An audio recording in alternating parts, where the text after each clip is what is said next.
Hey guys WhatsApp, আজকের এই ভিডিওতে আমরা কথা বলবো বাবলি সিনেমা থেকে ডুবে আছি যে গানটা এসছে সেই গানটার ব্যাপারে, এবং সেই গানটা শুনবো আমরা। বাবলি যে টিজারটা এসেছিলো সেটার রিয়াকশান আমি করেছিলাম, এবং সেই টিজারটা আমার ঠিক সেভাবে ভালো লাগেনি। জানি না কেন। ভালো লাগার তো কথা ছিল। বাবলি যখন আমি পড়েছিলাম তখন আমি যেভাবে দেখেছিলাম গল্পটাকে, ঠিক আছে, এখন যেন সিনেমাতে মানে যখন দেখছি সিনেমা যখন ফুটে উঠছে ব্যাপারটা কিন্তু ঠিক অতটাও এফেক্টিভ লাগছে না। তো যাই হোক, এবার চলো দেখা যাক যে এই যে সিনেমাটা, মানে এই সিনেমার গানটা আর কি কেমন হয়েছে। তো এই গানটা গেয়েছেন মিনার রহমান এবং সুর করেছেন ইন্দ্রদীপ দাশগুপ্ত। এবার চলো দেখা যাক যে এই গানটা কীরকম হয়েছে। 1 2 3 স্টার্ট।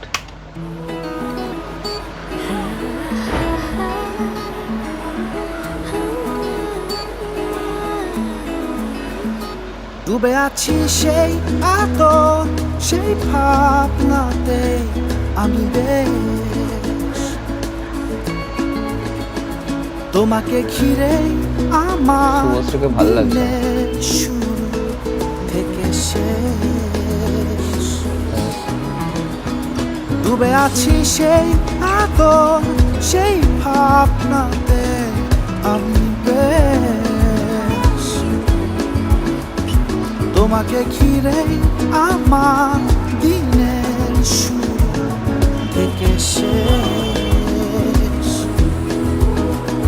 জড়ালে কোন মায়াতে আমার পড়ে আছে মন, তোমারই পাড়া তোমার মায়া। আবিরকে যেভাবে প্রেজেন্ট করেছে লাগে না মন আমার অন্য কোথাও, যাবে না ভুলে আমার, দাও কথা দাও।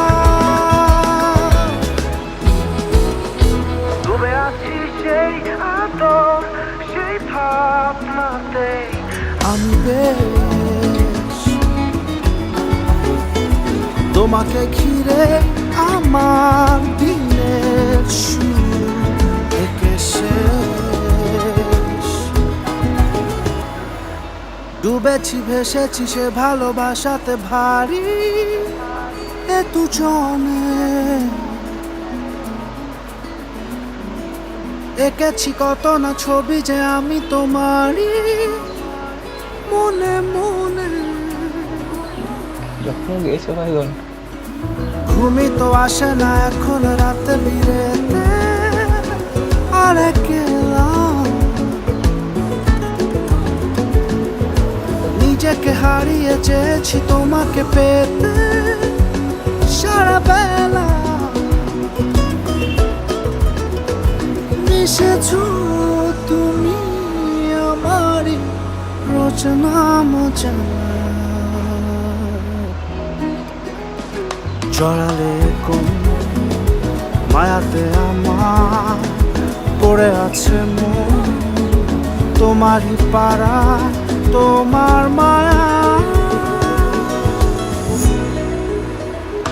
লাগে না মন আমার অন্য কোথাও,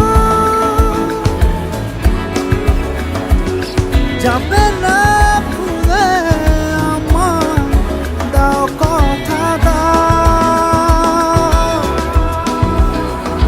ডুবে আছি সেই আদর, সেই ভাবনাতে আমি বেশ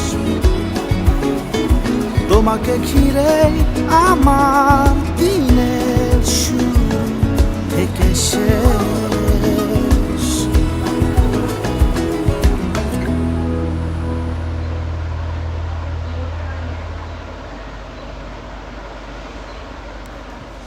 তো গানটা তো শোনা হলো, এবং গানটা পার্সোনালি আমার খারাপ লাগেনি, তবে কিছু কিছু জায়গায় মানে কথাগুলো কিন্তু অস্পষ্ট মনে হচ্ছিলো। তো এবার ব্যাপারটা হচ্ছে যে এই গানটা যেরকম এজ গ্রুপের লোকজনকে টার্গেট করে বানানো, তারা কি শুনবে এই গানটা? এবং বাবলি গল্পটা যেরকম এজ গ্রুপের লোকজনদের টার্গেট করে বানানো, তাদেরকেও সেটা দেখতে হবে।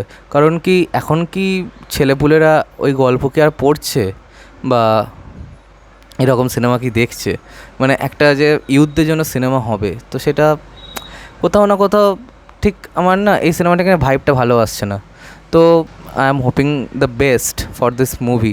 এবং শুভশ্রীকে যেরকম দেখছি, শুভশ্রী আমার প্রিয় নায়িকা, ঠিক আছে? এবার তাকে যেরকম লাগছে না, আমার যেন ঠিক বিলিভ করতে ইচ্ছা করছে না যে এটা বাবলি। ইভেন আবিরকেও অভি হিসেবে ভালো লাগছে না, ঠিক আছে? তো দেখা যাক এবার আলটিমেটলি কী হয়, কী আর বলবো। তো আজকে ভিডিওটা এখানেই শেষ করলাম। কমেন্ট করে জানাও যে তোমাদের কেমন লেগেছে এই গানটা। সাবস্ক্রাইবটা প্লিজ করে দাও যাতে আমার সাথে তোমাদের আবার দেখা হয়। Bye bye.